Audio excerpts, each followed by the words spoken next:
Assassin's Promise by Thomas Woodward, Chapter 39. Kayana carefully adjusted her composure. Weakened, broken, weaponless, harmless, of no consequence, none at all. One of her captors moved forward, excited over the death of one of the guardsmen. He followed closely behind the others, who padded forward on soft feet.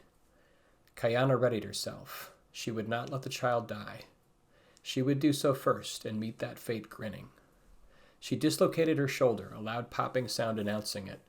Swimming in waves of pain, she wrenched her dislocated arm free and bashed the heel of her palm into her captor's temple.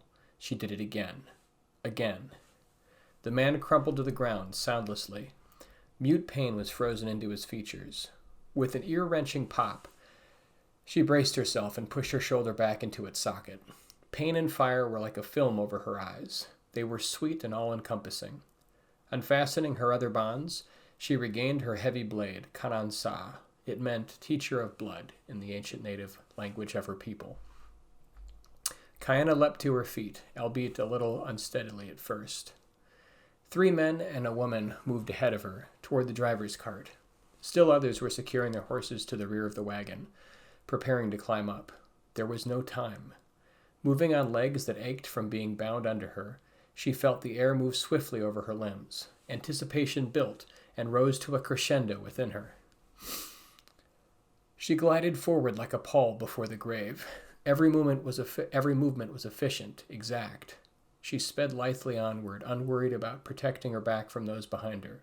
Moments crystallized in time before her mind, searching for every possibility that would be presented in front of her. She could see a man spinning, too late. She bent to duck the thrust that would come, his arms already moving to comply. She read his movements deftly, her entire focus being brought upon this moment. Slight movements in his torso gave away the intention of his limbs. If you knew how to read the roadmap of the human body, almost any movement could be anticipated with enough careful practice and intense concentration. Without slowing, Kayana moved with alacrity under the man's outstretched arm, and planted her feet in an instant before delivering a powerful force upwards and through him with her mass. The man cried as he fell, being pushed off the edge of the rapidly moving caravan. Without waiting, Kayana sped forward, racing with her body low to the ground. She kept her center gravity at the lowest point to help ground her balance. A female bandit turned, surprise painted into her features. In a moment she recovered, before Kayana danced back from the woman, her edge of surprise gone. The other woman made a few tentative swings with her hooked blade, but they were only meant to test her opponent, not to actually cause any real harm. Any hit would be incidental and a bonus, the woman knew. Kayana responded with force, in a flurry of deftly placed blade strokes. She overwhelmed the other woman far before she was able to recover. A score of hits landed, causing grievous harm before Kayana's opponent's legs gave out, spilling her in a bleeding heap. Kayana did not finish the job, but vaulted over the woman, preventing any retaliatory strikes to her back. Her face was a mask. The other 2 men had already advanced further, near Jess and Millie.